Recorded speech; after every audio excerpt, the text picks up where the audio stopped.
I really like the idea of doing Q&A, so I think I'm gonna start doing that more.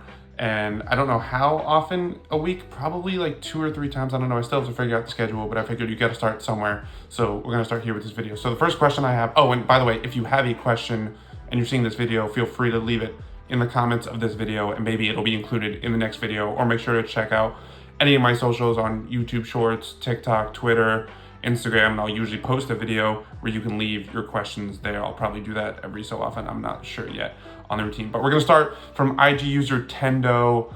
I don't know what that is. Is Tatum the best American in the league? If not, do you think he will be in his career? I mean, considering what we just saw in the Olympics, I don't know if you can confidently say Tatum is the best American. Like, don't get me wrong, I love Tatum. I'm a big Tatum defender to the point where people think I'm a Celtics fan, but just like, when LeBron, KD, and Steph lead the way to an Olympic gold, and Tatum can't even get on the court for whatever reason, some may be valid, some not. Like, I just don't think you could say he's the best American, despite how he's coming off a playoffs where he led the Celtics in points, rebounds, and assists, was an incredible defender, and obviously led them to the championship despite not winning Finals MVP. He was the leader on that team. The interesting question, the second half of this question of, do you think he will be in his career? I think it's fascinating because you could definitely make an argument that Anthony Edwards could possibly be that face of American basketball in the future because he's only 22, because he's already so good. So I guess the question is, A, if you think Edwards at his best will be better than Tatum at his best. And then the other question is that, is there going to be a window of opportunity from when LeBron, Steph, and KD hang it up? From that point to when Anthony Edwards enters his prime, is there a window for Tatum to claim that title of best player in America, from America, or if it's just going to go from that big three of LeBron, Steph, and KD straight to Anthony Edwards, or if there's a window for Tatum to submit himself as the best American in the league. I don't really know. I think he's probably can do that just because I don't know if Edwards is going to hit his prime for another 3, 4, 5 years, and that's not an insult to him. I just think he has so much room to grow, and I do think as much as we all clown Tatum, he's really, really good. He's a really great all-around player, who again, I also think still has another level to reach, and I think him coming off a championship is going to do wonders for him. So I think it'll definitely be interesting to see, but I do think there's going to be that small window. I don't know how large it is because a lot of it is going to depend on how great Anthony Edwards is going to be, but I do think there is a chance for Tatum to have it. He doesn't have it now, but I do think there is a window for him to get it once LeBron, KD, and Steph, that era sort of, ends in like 20 years. Next question comes from TikTok user Austin Dunn 445. Should John Wall have a spot on an NBA team? I'm a big proponent of having veterans on an NBA team. I think there's such a benefit from whether you're competing for a championship or you're trying to rebuild. I think there's such a benefit for having a guy on the team who just understands, first of all, if they have great playoff experience, like to just have a guy who can teach guys the ropes, who can just, like, the vets just like have an understanding of how to navigate the day-to-day rigors of the NBA schedule or the day-to-day stresses of the playoffs, finals, whatever. And I think there's such a benefit in having that guy on your team and being able to pass down that wisdom, that experience to other guys on the teams who maybe haven't gone through that yet. Like we saw, I know the Nuggets relied heavily. Those guys have talked so much about how awesome it was to have the Jeff Greens, the DeAndre Jordans, the Ish Smiths on their team to help them navigate through the highs and lows of the season and of the playoffs, even though those guys didn't necessarily contribute so much on the court. And for whatever reason, it feels like over the last 5 to 10 years, teams just like have started to like not really care so much about having those guys on the team. I think they want more to like bring in like a young guy who they can maybe take a flyer on, who can maybe be something down the line. And I don't necessarily agree with that. I do think more teams, especially the young teams, need veterans to, again, just like show them the ropes and teach them good habits both on and off the court. And I do think that's where a John Wall could and should still have a role in this league. Obviously, John Wall wasn't like a super duper star, didn't win a championship, whatever, but like this dude was still a multi-time all-star who at his best was one of the best point guards in the NBA that could do like, just like the experience and the knowledge that he has could just do wonders for so many teams. I mean, you think of San Antonio last year, obviously now they have Chris Paul, but you think about them last year where they didn't even have a real point guard, to just have a John Wall there who maybe even in that situation could have played a few minutes and just run the show like a normal point guard. I do think there should be a role for him. I think the problem a lot of teams fear with those kind of guys is you feel like the guys like like a John Wall, DeMarcus Cousins, Dwight Howard, like, you think they're going to come back in and try and like steal minutes and like they're going to try and make it about them and they're going to have an ego about it? But like, we haven't really seen that to be the case. That's just the assumption that these guys are going to come in and want like an established role. They're going to want a role similar to what they had. But like, I don't know if that's true. Like, you hear John Wall, like, he just wants a spot on any team. And I do think because of that knowledge that he has, I do think he deserves it. I do think any team would be happy to have him. I think a young team in particular, like, bring him into Portland and have him mentor Scoot. How awesome would that be? I think that's such a perfect fit for Scoot Henderson. And I think Scoot Henderson would benefit so much from having a guy like John Wall. Like, that's literally the perfect fit. I just thought of that now. I really hope it happens. And I do think, like, vets deserve a spot in the league. I think they need a spot in the league. I think it would benefit every team. So, yeah, John Wall, I really hope he gets back to the NBA because I also just loved watching him and I think he's a great dude.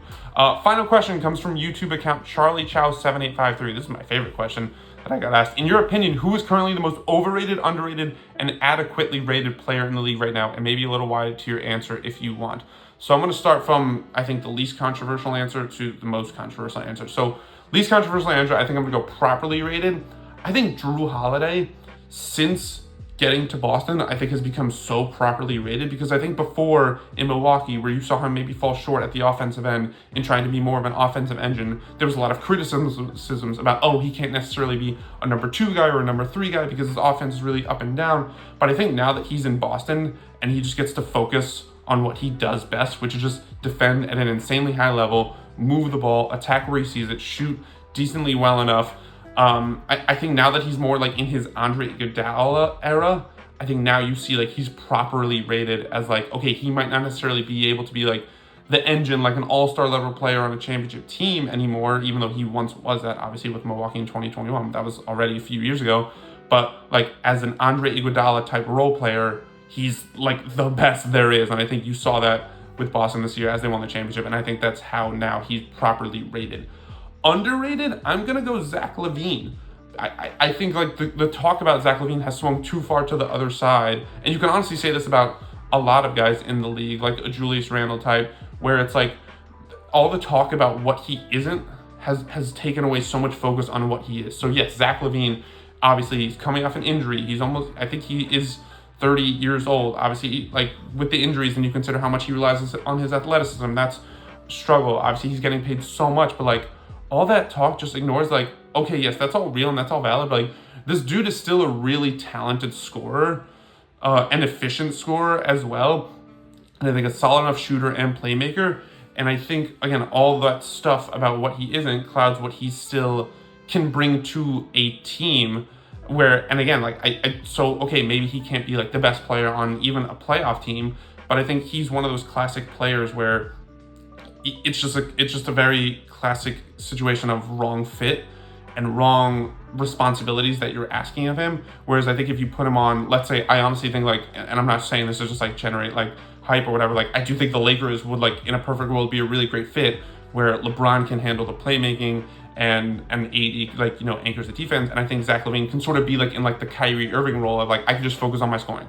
And I think in that sense, Zach LaVine would do really well because he could just focus on what he does best and you wouldn't necessarily be asking stuff from him that he can't necessarily provide. So I think that's such a big underrated part of how we evaluate NBA players is their role and what we ask of them. And what we're asking of Zach LaVine right now is to lead the Bulls back to relevance and to be worth of 250 plus million. He's not that, and there's nothing wrong with that. But and so obviously the money's not going to go anywhere. He's not going to take less. But if you put him on a different team where he's maybe the second or third guy, I think he would look a lot better, and I hope we see that from him because I do think he could really thrive in that role in ways he's not necessarily set up to thrive right now in Chicago. And as far as overrated, I don't necessarily know if I want to say this player is overrated, but when I was thinking of the conversation and when I started going through names, this is the name I gravitated towards, and it's Jimmy Butler.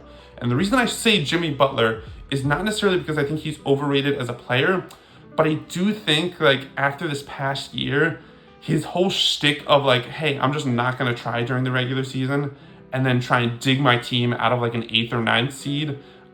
I just think it's like growing a bit old. Like obviously it was super awesome a couple years ago when they got the 8th seed and made it all the way to the finals. But this past year, it's like for Miami fans, I imagine it's just like super frustrating where like your best player and your leader, or maybe your second best player if you want to say Bam, but like one of your best players and one of your leaders just like openly admits to like not trying during the regular season. And I get it to a point because he is on the older side. He does have an injury history. He does need to pace himself. But I think for him to openly say it, and you kind of see it with the way he plays, and it puts Miami behind the 8 ball, it puts them in a worse situation than they could otherwise be in, whereas maybe they could be like the 6th, 5th seed, come playoff time. They're fighting now in the play-in tournament every year.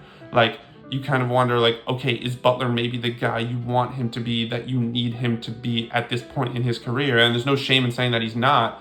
I just wonder if, like, Jimmy is past that point of being, like, the best player, the engine, because of the, like, does he need someone else to sort of carry the load for him throughout the regular season? Bam is obviously great, but I don't know if he's that offensive engine type. I think Miami needs that. I think that's one of the problems they have, whereas Jimmy is supposed to be that guy, but he can't, or sort of chooses not to over the course of the regular season. And it sort of puts Miami behind the 8 ball, puts them in a hole that they then have to dig themselves out of. And so 2 years ago when they did, it was great. But last year, like, especially when Jimmy then got hurt, like, they didn't.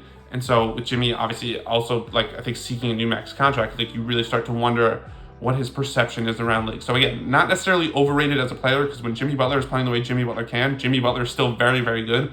But I think as far as, like, the day in, day out, like, is he, like, a superstar? Is he a star that you can rely upon?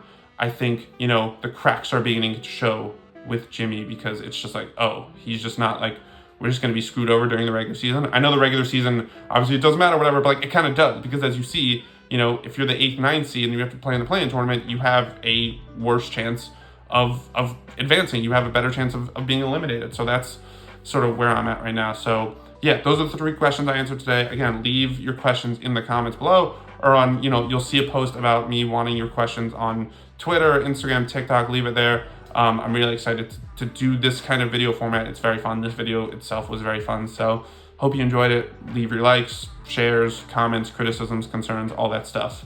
I want it all. Bye.